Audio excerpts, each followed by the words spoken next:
survey para sa mga mapay. Kuday si Shabina, si First Lady Kabugnasan. Then, ang videographer kay si Lovely. Pwede, ay, sa imong ngalan din, pwede ka mo share ka may imong sinabi ang isip mo sa kakonsehal. Ako di ay si Konsehal ni Bako, diri sa Barangay Bulisong. Akong kasinatian isip ko sa Barangay Council. Ako ni kalipayot ako, din ako makatabang ko sa mga katawan na nanginahanglan sa panabang, like sa kabahin sa lawas, kabahin o sa hospital. So, lahat ko alam, ang akong muna sa mga problem ngayon, naagid ko. Kailan mo idadawang ka? 44 years old. Kailan mo kabong sa inyong pamilya? Sa among pamilya, including sa ako ang mga pag-umangkon, usa raman akong anak, na ami sa mga 5. Asa nga ba kayo? Barangay Bulisong. Naisakit sa inyong pamilya this past 6 months? Wala. Naamoy special nga pangangailangan like maintenance, medicine, therapy, or regular Yes, check-up? maintenance. Yung sa ninyo na siya pag-handle or pag-solution?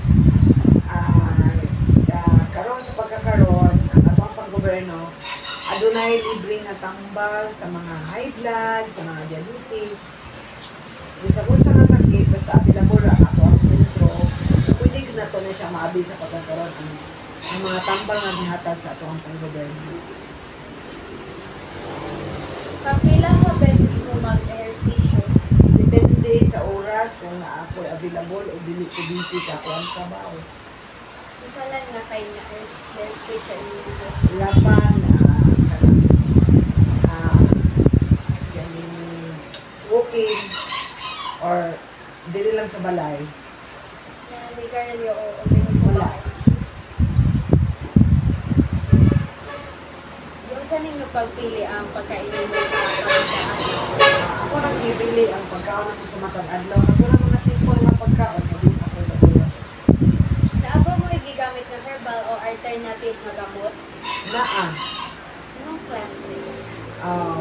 Example, katong gamot, katong herbal na para tubo, dalapot.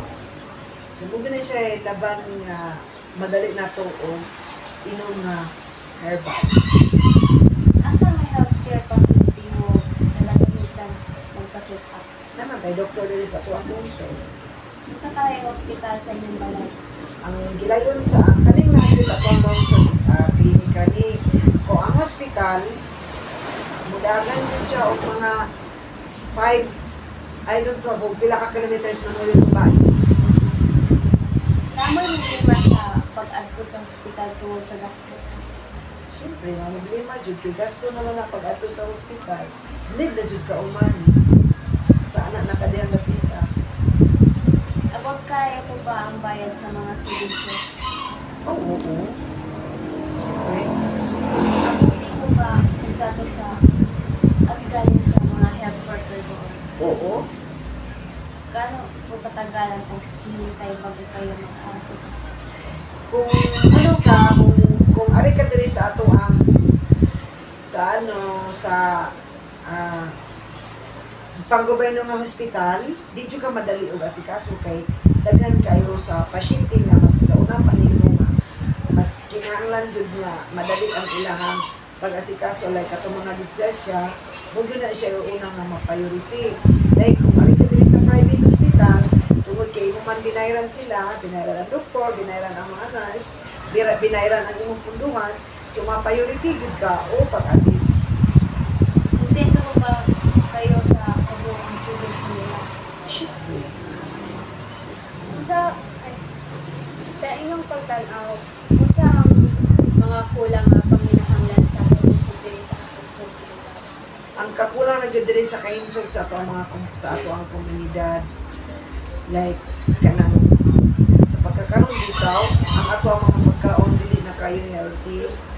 So gulaban nato is na naana jud ang ato mga pagkaon murag na diya kagikan ang mga sakit So wala jud tay kasiguruduhan nga sa atong kahinsog sa atong panglawas karon nga kanibang sa atong mga pagkaon depende kung kitay mo mag kuan sa atong mga tanom kung walay mga fertilizer makaingon ko nga hinsog gyud ta ug gawas gyud ang kahinsog kung atong mga vegetables atong mga pinalit sa atong mga market so nagkadaihan ng mga lugar siyempre aduna na gyud na mga sagol nga mga kuan.